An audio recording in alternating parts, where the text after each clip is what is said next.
a tala fatul tato turu nei foia sa tofi, a soival nei o te sema, a o se whaopoponga o telefone sa moa.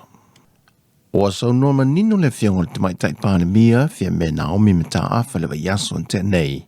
O a mai a ma mautu le whaai unga na kāpeneta, e ta ofi ma toi whaafoi i le waalele le Samoa Airways, mo le whaasawi no se lenia le atunu.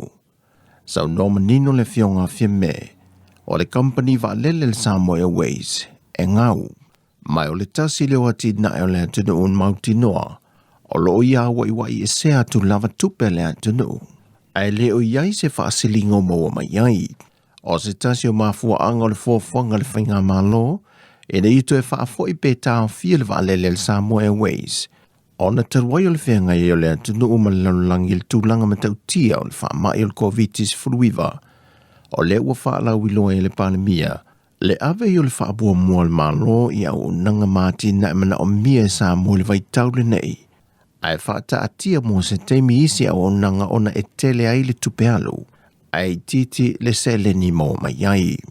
Sau no foil te mai te panemia, e tele tu sa ta pena mai ai le reporti le nei. Ai o le vainga lau tele ma le ta ele o le ni mata upo. O le ngafa tau li mai no tūlanga tau te mau ai ngō le atunu. Mai le fo i au nanga.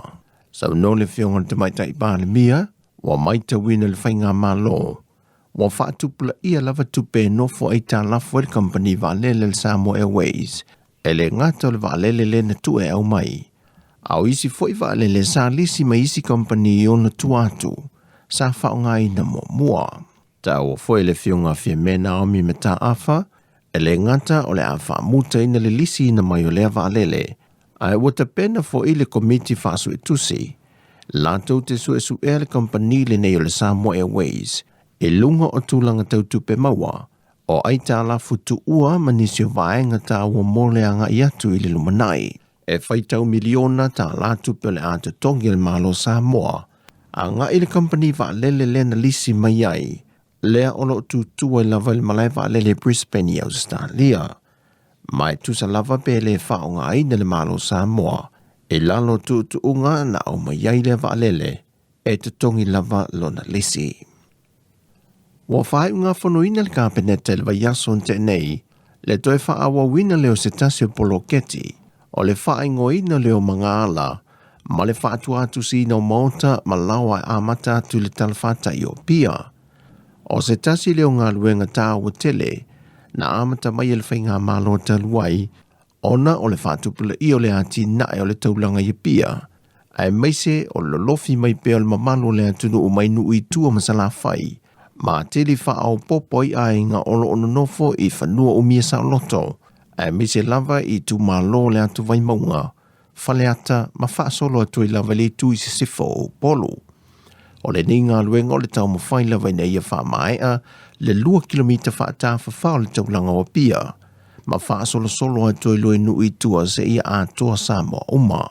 Whae loe le komiti na ngawha ma le nei poloketi i le teimi wa sola. O se tasio i tūtā o telo le nei fuafuanga. O le vave tali atu ai leo o unanga whaapitoa i le mamalo le atunu. E pei o le soifua malo loina, tinei mu ma leo leo. Ma teimi o whaalavilave te tupu whaafua se i tua i ainga manu. O le a whaafengo fio na sa i lia le vaenga tono le atunu.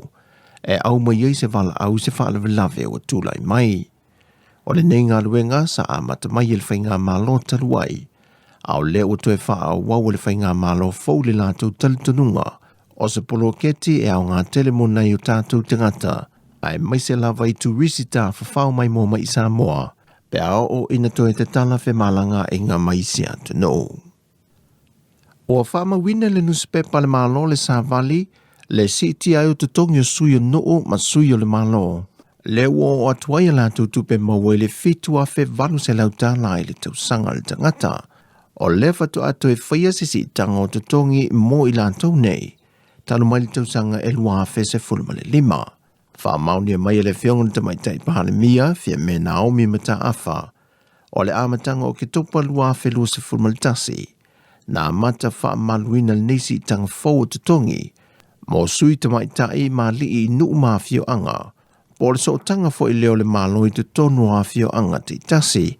E tawala atu I lalo le mtanga luengo tina matamaitai, a tina nuu manga fisotai.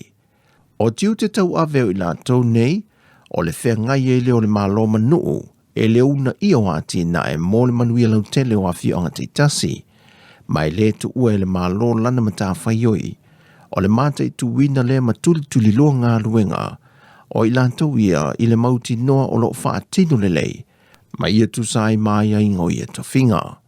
Sau nau fo I le tamaitai pāle mia, o le si tanga le neo te tongi o I lātou, o se temi mua le waleina tutu sai te tongi, o sui te maitai masui a lii o le maloi te tonu a whio anga, o na sa ese I le temi mua.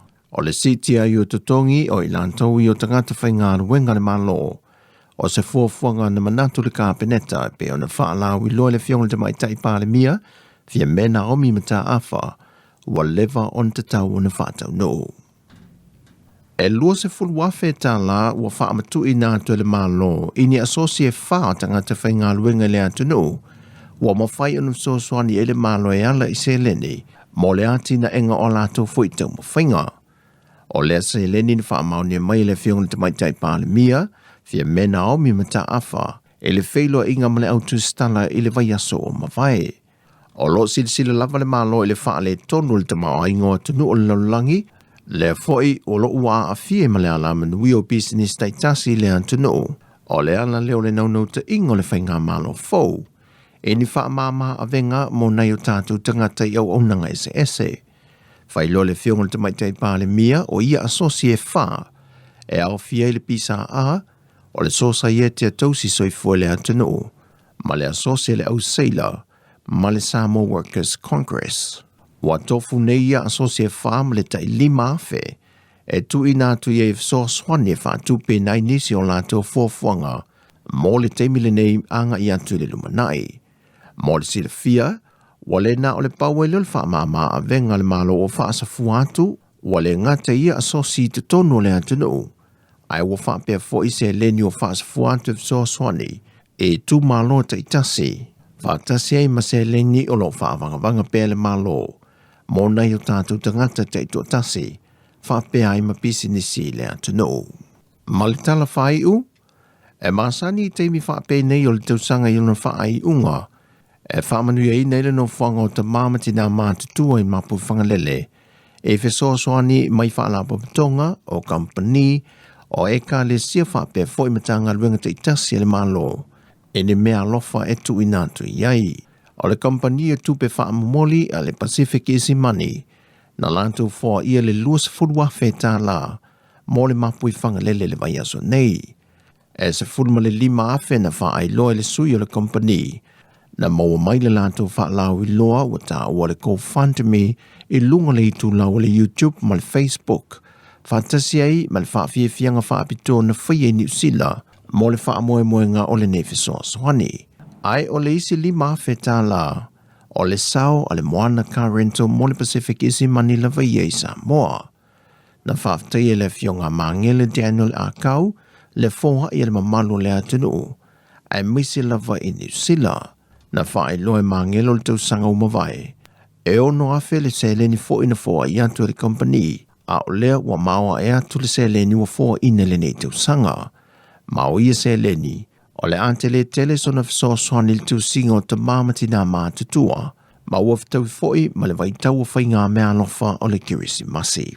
O tala ia mai sa momo le nei foi asu tofi, manuil tātou tunu, whasoi foi ia.